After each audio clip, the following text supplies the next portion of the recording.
हाँ जी दोस्तों, स्वागत है एक और नई वीडियो में। आज हमारे साथ में है Citroen C3 एयर क्रॉस। अब आप इसको जो है वो कंसिडर कर सकते हैं C3 का एक एक्सटेंडेड वर्जन। आप समझ सकते हैं कि ये सब कॉम्पैक्ट एसयूवी की जगह अब कॉम्पैक्ट एसयूवी या मिड साइज एसयूवी हो गई है, और ये एक 5 सीटर कैटेगरी के साथ साथ अब 7 सीट कैटेगरी में भी आ गई, यानी कि 5+2 कैटेगरी के साथ में। अब क्या है इसके अंदर नया, वो जल्दी से आपको बता देता हूँ। सबसे पहले तो अगर आप देखेंगे तो आपको डिज़ाइन इन्फ्लुएंस पूरा यहाँ पे जो है वो C3 हैचबैक का नज़र आएगा। अब C3 जो है ऑलरेडी आपको IC प्लस आपको जो है वो यहाँ पे इलेक्ट्रिक व्हीकल के फॉर्म में नजर आती है, बट ये अभी IC इंजन के साथ ही लॉन्च हुई है। कौन से इंजन ऑप्शन है उन सभी की चीज़ों के बारे में बात करेंगे, लेकिन स्ट्रेट अवे आपको लेके चलता हूँ। ये देखिए Citroen की बैजिंग इधर आपको जो है वो DRL पे देखने को नजर आएगी, जो कि एक्चुअली टर्न इंडिकेटर भी है। इसको बाइफरकेट किया गया है, ऊपर जो है आपको DRL और नीचे जो है टर्न इंडिकेटर ऑफर होता हुआ नजर आएगा। काफ़ी हद तक ब्लैकआउट किया गया है, इस तरह भी पोर्शन जो है ब्लैकआउट है। हालांकि यहाँ पे हेलोजन यूनिट ही देखने को नजर आएगी, कोई भी आपको प्रोजेक्टेड हेडलाइट सेटअप या LED आपको जो है वो यहाँ पर देखने को नज़र नहीं आने वाली है। प्लस अगर आप नीचे देखें तो यहाँ पर भी आपको जो है वो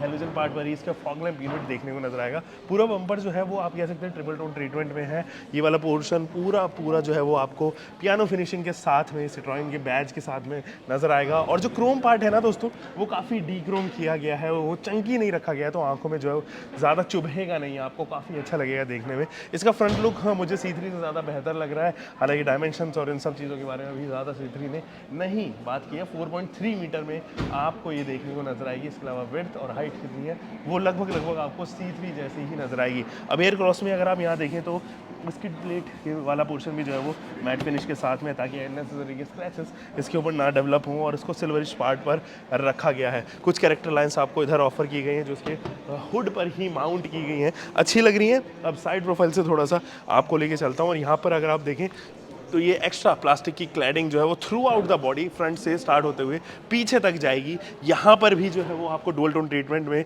आपको देखने को नजर आएंगे इसके अलॉय व्हील्स। हालांकि अलॉय व्हील्स के साइज़ जो है वो 215/60 रेडियल 17 इंचेस के यहाँ पर हो गए हैं। मैकफर्सन स्ट्रट्स एंड पीछे टॉर्शन बीम वही अप्लाई किए जाएंगे, और ये जो पैटर्न है एलॉय व्हील्स का वो मुझे काफ़ी हद तक पसंद आ रहा है। कोई भी फेंडर माउंटेड यहाँ पे टर्न इंडिकेटर नहीं है, थैंकफुली कॉस्ट कटिंग जो है वो इस बार यहाँ पे नहीं दिख रही है एज ऑफ नाउ।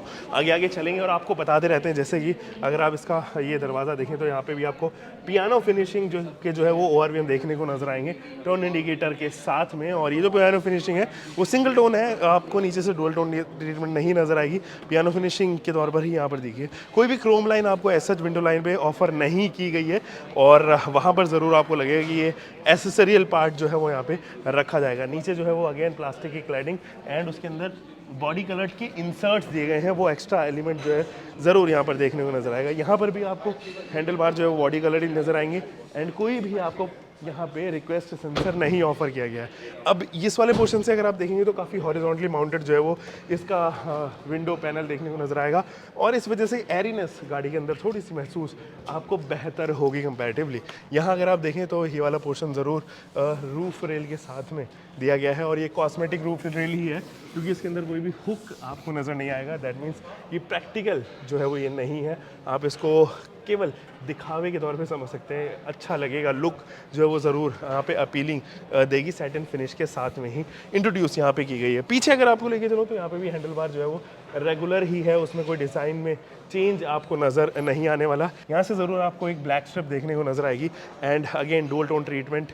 इधर भी कोई भी ऐसा फ्लोटिंग स्ट्रक्चर आपको नज़र नहीं आएगा। ऊपर ज़रूर आपको शार्क फिन एंटीना यहाँ पे ऑफर किया गया है, एंड एक क्वार्टर मिरर भी दोस्तों यहाँ पे दिया गया है। पीछे से अगर आप देखें तो ये प्लास्टिक की जो क्लैडिंग है वो पीछे तक मूव होती है, और ये चारों तरफ जो है वो बॉडी के जाएगी। पीछे अगर हम चले तो आपको इस वाले पोर्शन से यहाँ पर स्पॉइलर देखने को नजर आएगा, जिसको नीचे से प्लास्टिक से कवर किया गया है। It is not the hard plastic जो ऊपर वाले पोर्शन में रखा गया, नीचे अलग प्लास्टिक देखने को नजर आएगी। वॉशर यहाँ पे, high mounted stop lens, defogger unit दी गई है, बहुत सारे डिफॉगर्स हैं, एंड वाइपर सेट अगेन काफ़ी छोटा सा वाइपर है, और मेरे हाथ जितना ही जो है वो रियर का वाइपर है। बट हाँ, यहाँ से ऐसी कोशिश की गई है कि यहाँ से कनेक्टेड लाइट जो है वो दिखाई जाए एटलीस्ट डिज़ाइन में, बट ऐसा नहीं है। ये जो है वो एक्स्ट्रा प्लास्टिक का पार्ट यहाँ पर देखने को नज़र आएगा।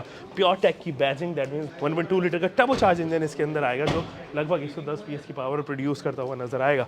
Citroen की बैजिंग इधर, एंड लोगो भी जो है वो डी क्रोम किया गया गया है जो काफ़ी अच्छा फिलहाल यहाँ पे लग रहा है। C3 एयर क्रॉस की बैजिंग इधर, और यहाँ जो है वो पीछे 2 पार्किंग सेंसर्स ही दिए गए हैं, और यहाँ ज़रूर लग रहा है कि कॉस्ट रेटिंग थोड़ी की गई है, तो मैं उम्मीद कर रहा था एटलीस्ट 4 जो है वो पार्किंग सेंसर यहाँ आने चाहिए थे।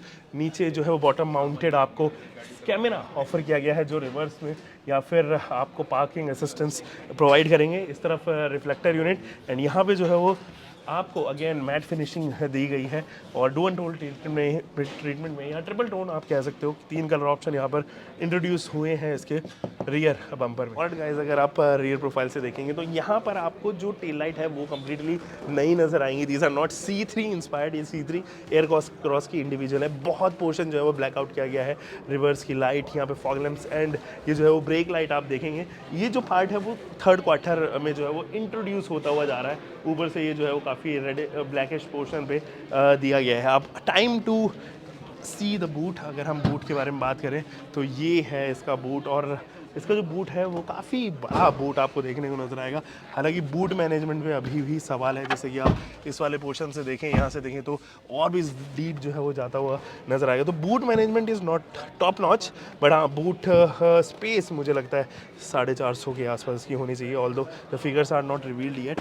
इस तरफ इल्यूमिनेशन लाइट भी आपको ऑफर की गई है, और अगर आप देखें तो आई फील यहाँ पर भी कुछ अलग से लगाया गया है, बट ये मेरे ख्याल में कवर करने के लिए दिया गया है। अभी एज ऑफ नाउ कुछ मॉल फंक्शन ज़रूर यहाँ पर रहा होगा। हल्का सा लोडिंग लिप है, बहुत ज़्यादा लोडिंग लिप आपको नहीं ऑफर किया गया है। ये पार्सल ट्रे जो है वो फोल्डेबल है, 2 वे फोल्डेबल है, आप चाहे तो इसको रिमूव भी कर सकते हैं, और कुछ इस तरीके का बूट स्पेस यहाँ पे दिया गया है। दोस्तों मैं आ चुका हूँ फर्स्ट रो में, और यहाँ अगर आप देखेंगे तो स्टीयरिंग व्हील पे लेदरेट टच है, और बहुत सारे बटन्स आपके पास में यहाँ पर इंट्रोड्यूस ज़रूर हुए हैं। और इधर भी अगर आप देखेंगे तो यहाँ पे सैटिन फिनिश दी गई है, और आप कह सकते हैं क्रोम का एक्स्ट्रा पार्ट किया गया है। थोड़ा सा फ्लैट बॉटम रखा गया है। I hope this one is tilt है, लेकिन टेलीस्कोपिक नहीं ऑफर की गई है। लेदरेट टच है वो ज़रूर थोड़ा अच्छा लगेगा। अगेन अगर मैं यहाँ पे बात करूँ तो यहाँ पर आपको जो है वो एक लाइट इधर दी गई है, एंड ये जो लाइट है वो हेलोजन पार्ट पर ही रखी गई है। ऑटो डिमिंग IRVM नहीं है, लेकिन आप मैनुअली इसको एडजस्ट कर सकते हो। इस तरफ भी अगर आप देखें तो आपके पास में सनवाइज़र ज़रूर है, बट कोई भी किसी प्रकार का मिरर ऑफर नहीं किया गया है। इस तरफ भी सनवाइज़र तो है, लेकिन मिरर यहाँ नहीं दिया गया है। बट हाँ एक चीज़ ये है कि इंडिविजुअल आपको जो है वो आर्म रेस्ट ज़रूर यहाँ पर ऑफर किए गए हैं। अब इंडिविजुअल आर्म रेस्ट का एक डिसएडवांटेज ये है, एक तो आपके पास में पैसेंजर साइड नहीं होता है, प्लस कोई भी कैविटी या कोई भी स्टोरेज स्पेस जो है वो यहाँ पर नहीं होती, जिसकी वजह से आप परेशान रहते हैं, और स्टोरेज स्पेस कम होने की वजह से कहीं ना कहीं अनप्रैक्टिकल कार ज़रूर बन जाती है। बट हाँ ये है कि आपके पास में स्टोरेज स्पेस वैसे बहुत सारे हैं, जैसे कि इसके सेंटर कंसोल में आप यहाँ पर देखेंगे इस तरफ दिया गया है, यहाँ पर भी ऑफर किया गया है। इनफैक्ट इधर भी जो है वो आपके पास में स्पेस है। यहाँ भी जैसे C3 में आपको स्पेस मिलती है, बिल्कुल वैसा ही स्पेस दिया गया है। एक पेन ड्राइव होल्डर आपको इधर भी जो है वो इस ज़माने में अभी भी मिलता है। ऑटोमेटिक क्लाइमेट कंट्रोल इसके अंदर अभी भी ऑफर नहीं किया गया है दोस्तों। 12 वोल्ट का DC सप्लाई इधर है, और एक USB स्लॉट है, और ये जो वेंट्स हैं वो आपको C3 की काफ़ी याद जो है वो दिलाने वाले हैं। सेम अंदर से जो है वो चीज़ें सब सेम ही हैं, उसमें कोई भी बदलाव नहीं है। ऑफ वाइट कलर इधर, सैटिन फिनिश इधर, यहाँ पे थोड़ा सा जो है वो ब्राउनिश पार्ट पे रखा गया है, लेकिन काफ़ी हद तक आपको जो है वो C3 की याद दिलाएगी। एडजस्टेबल हेडरेस्ट आपको यहाँ पर मिलते हैं, एंड डक सीट्स ऑफर की गई है, जो कि एक्चुअली लेदरेट टच के साथ में यहाँ पे आ रही है। अब दोस्तों वो सारी चीज़ें तो हो गई हैं, अब ज़रा बात कर लेते हैं कुछ इस गियर लीवर की। इसमें 6 गियर बॉक्स जो है वो दिखा रहा है, क्योंकि ये टर्बो चार्जर बेस जो है वो आपको इंजन मिलेगा। उसी इंजन में आपको 6 स्पीड मैनुअल ट्रांसमिशन ऑफर किया गया है। गाइज अगर मैं यहाँ पे बात करूँ तो इधर भी लेदरेट टच दिया गया है, और इस तरफ भी जो है वो आपके पास में हैंडल बार है। यहाँ पे पियानो फिनिशिंग अगेन, और of white colour and black का ट्रीटमेंट इधर भी आपको देखने को नजर आएगा। एंड ये देखिए कुछ इस तरीके का आपको जो है वो पैनल पूरा देखने को नजर आएगा। और यहाँ पर भी अगर आप देखें तो ये जो है वो आपको डोर कंट्रोल आपको इधर से ही देखने को नजर आएंगे। यहाँ से अगर आप देखेंगे तो ये ब्लैक कलर की छोटी सी स्ट्रिप, बहुत ज़्यादा डिटेल्ड नहीं है, प्रीमियम आप इसको बहुत ज़्यादा नहीं कह सकते हो।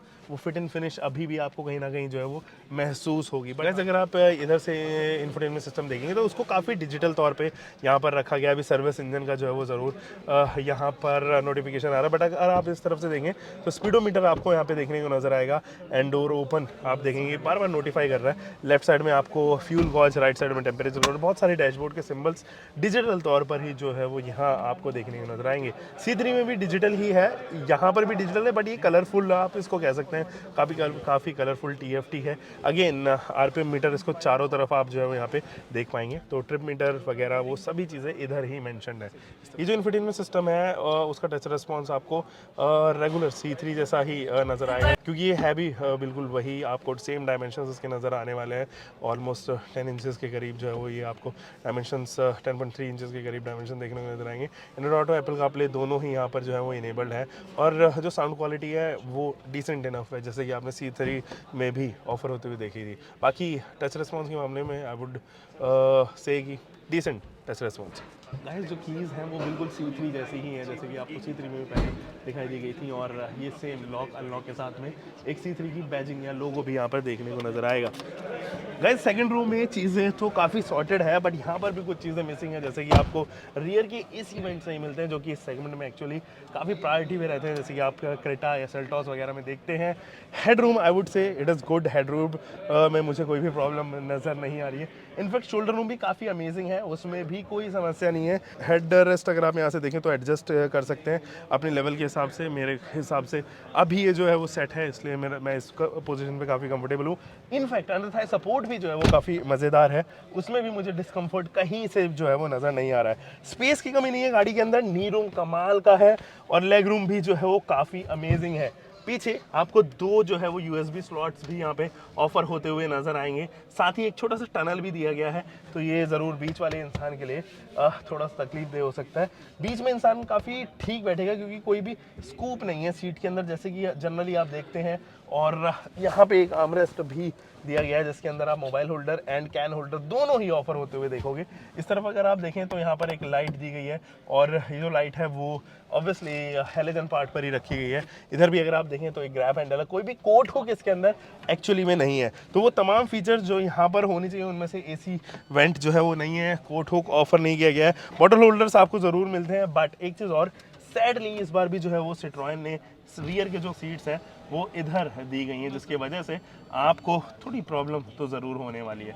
और गाइस तो इंजन ऑप्शन अभी सिट्रोएन ने रिवील नहीं किया, बट मोस्ट लाइकली ये जो इंजन है वो 1.2 लीटर का टर्बोचार्ज इंजन है, वी कैन सी हेयर। और ये जो पीक टॉर्क डेवलप करता है वो 200 प्लस करता है, बट जो इसके पास फिगर्स हैं वो 110 PS के करीब जो है वो आपको जनरेट करते हुए नजर आएंगे। So this is the turbocharge engine जो आपने C3 में भी देखा है। बट क्या ट्रांसमिशन ऑप्शन है, केवल एक ही ट्रांसमिशन है, 6 speed manual transmission, no other automatic transmission available है। हम और चीज़ें जो है वो कवर करते हैं।